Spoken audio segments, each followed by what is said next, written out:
खुलुमबाय बे समाव बडोलेण्ड इंखं टेलिभिजननि स्टुडिय'आव आं मिथिका नार्जारि दिनै मोनाबिलिनि गाहाय रादाबफ्राव दङ। राजा लामायाव बास गारियाव अर नांदों, खुनुरुखुमै जिउ रैखा सा 30 हान्थियारिफोरा।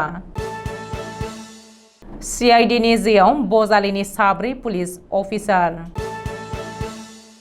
गंनै बाइकनि मोगा-मोगि सौग्रावलायनायाव 4 लाइमोना जाथायसालियावनो जिउ गोमादों। क'क्राझार मेडिकेल कलेज आरो हस्पिटालाव गिबि बेट्सनि परा जागायबाय। अन्थाइ बिखा बिमाया गावनि 2 फिसाजोखौ दैयाव गारसोमनानै बुथारदों। फालांगियारि LPG गेस सिलिन्डारनि बेसेना 158 रां बाङाइ जाबाय। सोलिफु दाननि 18 सेप्तेम्बरनिफ्राय 22 सेप्तेम्बरसिम पार्लियामेन्टनि जर'खा जथुम हांख्रायदों। दानिया फैदोनि आबुं रादाबाव।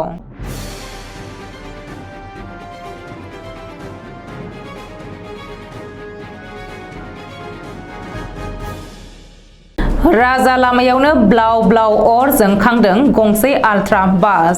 गवालपारा जिल्लानि टुपटरायाव जादों बे जाथाया। मिथिनो हानाय बायदिब्ला गुवाहाटीनिफ्राय गवालपारा फारसे हान्थियारिफोर लानानै फैनाय भाग्यश्री मुंनि गंसे आल्ट्रा बास गारियाव दिनै हरखाबै अर नांदों।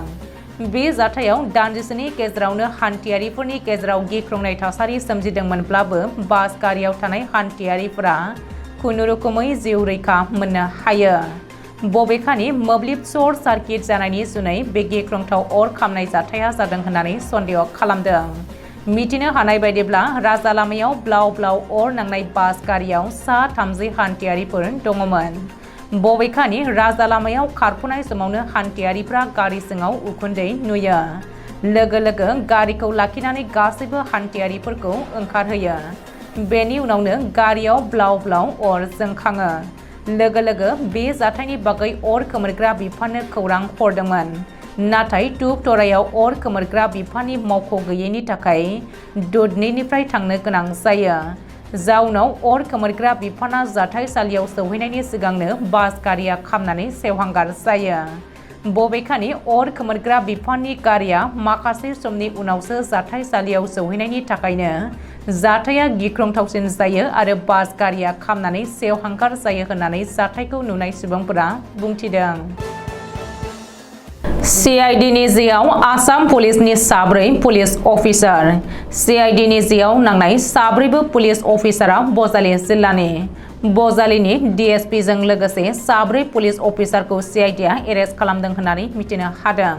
सुलुङाव फोरमायथिनाय बायदिब्ला बजालिनि DSP पुष्कल गगैखौ CIDआ एरेस्ट खालामदों। DSP पुष्कल गगैजों लोगोसे पातारकाकुसि थानानि OC अनुप पाटगिरि आरो भबानिपुर थानानि 2 एसिस्टेन्ट साब इन्सपेक्टर देबजित गिरि आरो शशांक दासखौ CIDआ एरेस्ट खालामदों होननानै खौरां मोन्दों।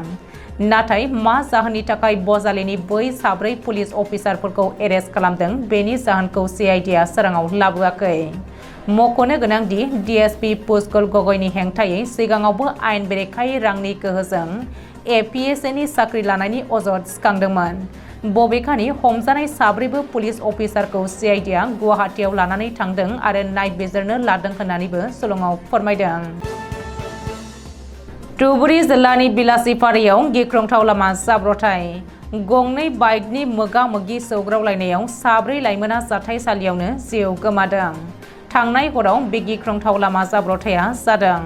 सुलुङाव फोरमायथिनाय बायदिब्ला बृहस्पतिबार खालि हराव बिलासिपारानिफ्राय पकिराग्राम फारसे थांबाय थानाय गंसे बाइकआ क'क्राझारनिफ्राय बिलासिपारा फारसे थांनाय गुबुन गंसे बाइकजों मोगा-मोगि सौग्रावलायो। बे जाथायाव 4 लाइमोना जाथायसालियावनो जिउ गोमायो।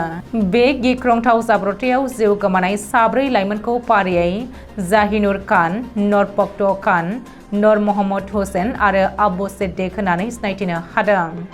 जाहिनुर खान आरो नर पक्ट खाननि न'आ धुबुरी जिल्लानि बिलासिपारा माजपारायाव।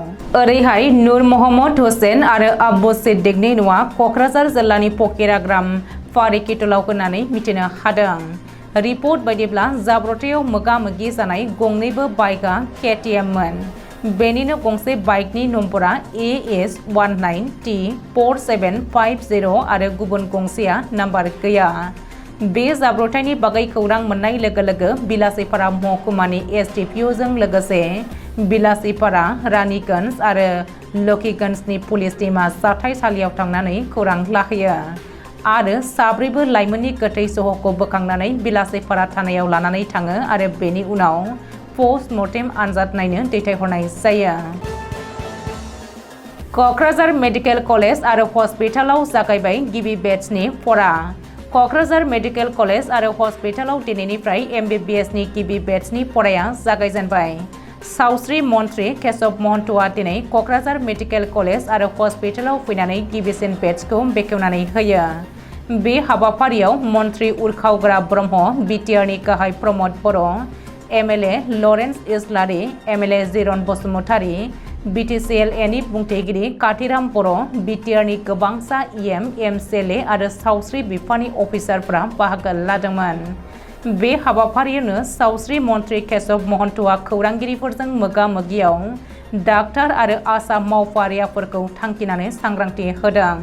बेजों लोगोसे डाक्टार आरो आसा मावफारियाफोरा निजेयारि नार्सिं ह'मफोरनि फारसे बांसिन गोसो जानाय आरो नोजोर होनाया एसे खमायदों। बिसोरनि सायाव गोख्रों नोजोर होगासिनो थानायबो जादों। डाक्टार आरो आसा मावफारियाफोरखौ प्राइभेट नार्सिं ह'मनि फारसे नोजोर होनायखौ होबथानो थाखाय सोरखारा राहा लागोन होननानै सावस्रि मन्थ्रिया फोरमायदों।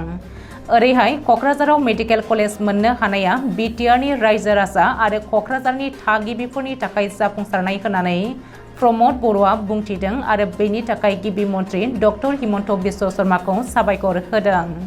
बेजों लोगोसे क'क्राझार मेडिकेल कलेज आरो हस्पिटालनि गिबिसिन बेचनि फरायसाफोरनो गोजोन हामलायनाय हरदों आरो सासे मोजां डाक्टार जानानै सुबुं सिबिनो थाखाय प्रमद बर'आ खावलायदों।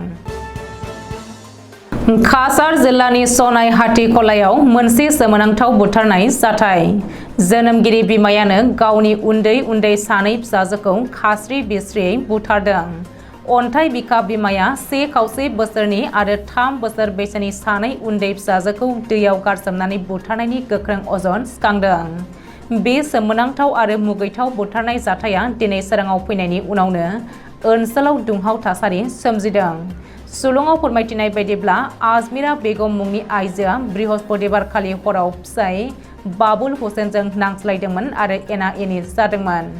बेनि उनावनो आजमिरा बेगमा गावनि उन्दै सानै फिसाजोखौ फुख्रियाव गारसोमनानै बुथारो आरो गोथै सहखौ न'आव लानानै फैयो। दिनै फुङाव जेब्ला बाबुल हुसेना सिखारो अब्ला आजमिराया सानैबो खुदियानि गोथै सहखौ खाथियाव लानानै गाबगासिनो दङमोन। बबेखानि सानैबो फिसाजोआ हरखाब माबोरै बेबायदि जिउ गोमाखो होननानै सोंनायाव आजमिरा बेगमा गावनो गावनि सानैबो फिसाजोखौ बुथारदों होननानै फिसायनि सिगाङाव सिमान लायो होननानै सुलुङाव फोरमायदों। ओरैहाय बे सोमोनांथाव बुथारनाय जाथायनि बागै खौरां मोननाय लोगो लोगो पुलिसआ जाथायसालियाव थांनानै सानैबो खुदियानि सहखौ बोखांहोयो आरो पस्टमर्टेम आनजाद नायनो थाखाय सिलचराव लानानै थाङो। बेजों लोगोसे पुलिसआ अन्थाइ बिखा बिमा आजमिरा बेगमखौ एरेस्ट खालामदों होननानैबो मिथिनो हादों। नखरारि आरो गाहाय मन्थ्रि उजाला LPG गेस सिलिन्डारनि बेसेनखौ बाङाइ खालामखांनायनि उनाव आथिखालाव मिरु सोरखारा बे खेबाव 19 किल'ग्राम फालांगियारि LPG गेस सिलिन्डारनि बेसेनखौ बाङाइ खालामबावबाय। मख'नो गोनांदि मिरु सोरखारनि पेट्रलियाम बिफाना नखरारि आरो गाहाय मन्थ्रि उजाला LPG गेस सिलिन्डारनि बेसेनखौ 200 आरो 400यै बाङाइ खालामनाय जादोंमोन। आथिखालाव फालांगियारि LPG गेस सिलिन्डारनि बेसेनखौ मोनफायाव 158 रां बाङाइ खालामबाय। बेनि उनाव आथिखालाव 1522.50 रां जाहैबाय फालांगियारि LPG गेस सिलिन्डारनि बेसेना। सोलिफु सेप्तेम्बर दाननि फैगौ 18 सेप्तेम्बरनिफ्राय 22 सेप्तेम्बरसिम पार्लियामेन्टारि एबा लकसभा आरो रायजो सभानि जथुम जगोन होननानै मिरुनि पार्लियामेन्टारि एफेयार्स मन्थ्रि प्रहलाद जशिआ मिथिहोदों।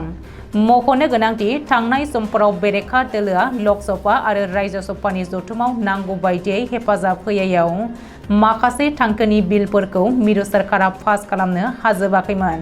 बेनिखायनो बैफोर आद्रा थालांनाय थांखिफोरखौ मावफुंनो आथिखालाव जर'खा जथुमखौ हांख्रायनाय जादों। दिनै मोनाबिलिनि रादाबा एसेनोसै। गोजोन्थों।